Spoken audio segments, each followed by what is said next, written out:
Hello and welcome back to part 2 of the How to Not Yell at Your Children series. Hi, it's Kristen Anker. I am your parent empowerment specialist, and I am reading from the work of Dr. Jane Nelson, Lynn Lott, and Stephen Glenn in the Positive Discipline series.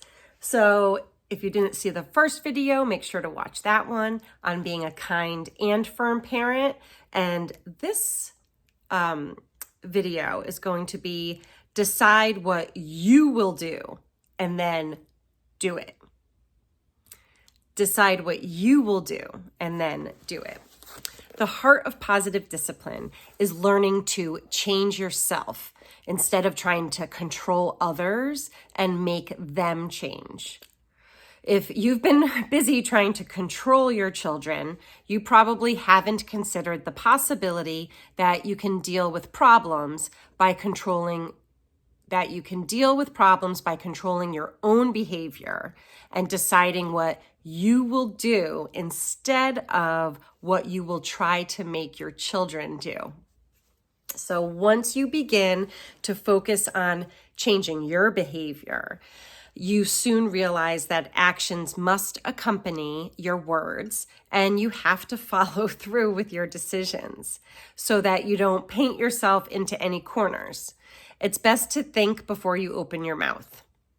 Rather than saying things you don't really mean and finding yourself in the middle of the muddle, take a step back and give the matter your full attention. This will help you ignore minor interruptions and deal with the ones that are really important to you.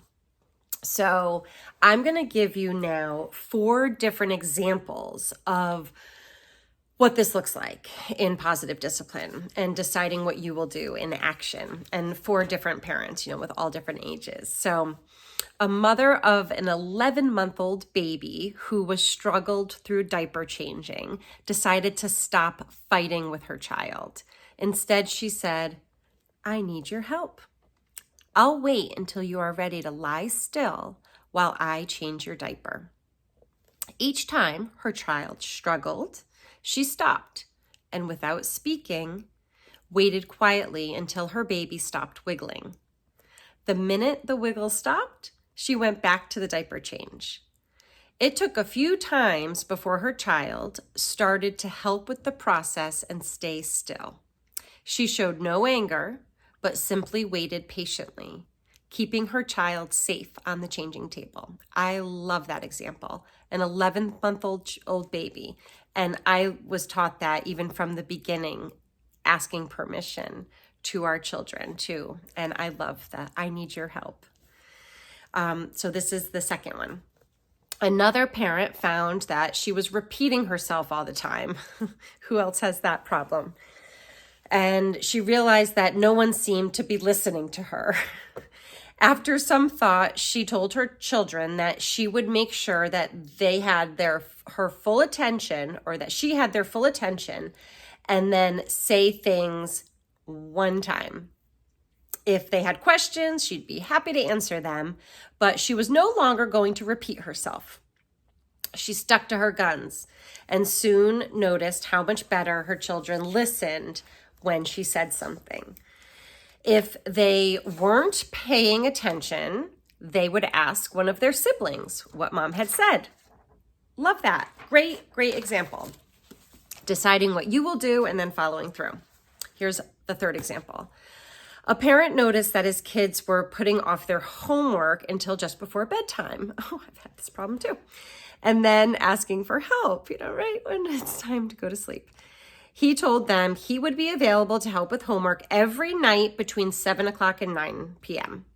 The first time one of his kids came to him at 9:30 to start studying for a test, he smiled and said, "I know you need my help. I am happy to help you between 7 and 9 any night of the week." So he really stuck his ground. This time, you're on your own.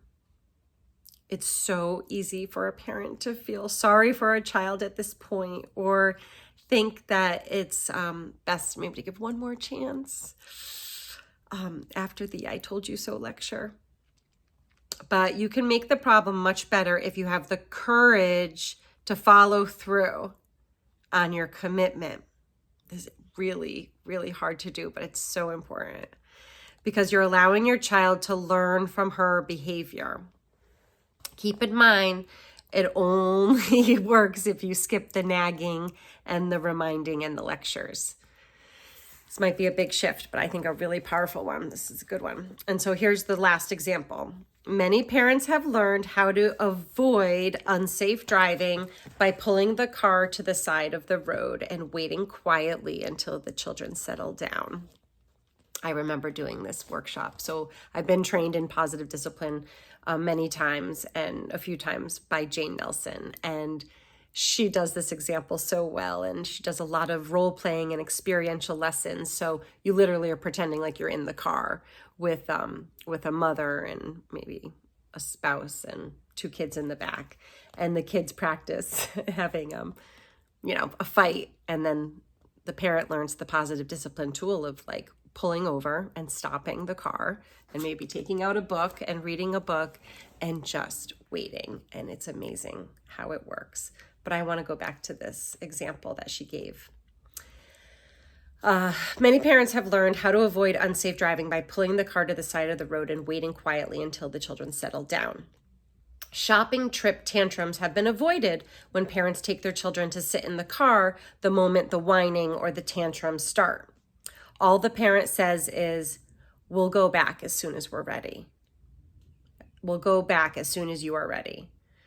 Others have sidestepped fights and crying jags by clearly stating that they don't make loans and they're sticking to it, allowing their children to learn to budget their allowance, and saying and meaning that the car doesn't move until everybody's buckled safely into the seatbelts and, putting a stop to any of the power struggles that happen.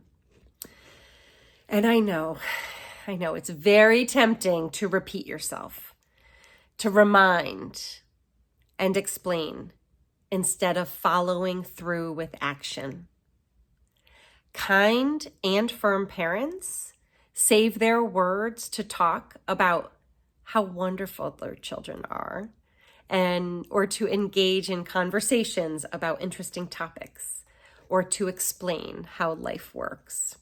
It's a little optimistic, as I said, but I hope that was helpful. So the positive discipline tool number 2 is decide what you will do and then do it. All right. Again, my name is Kristen Anker. Happy to help if you need help to implement any of these tools. I've been doing this for a long time, and I'm excited for the third one. You'll see when it comes out. All right. Bye. Have a great day.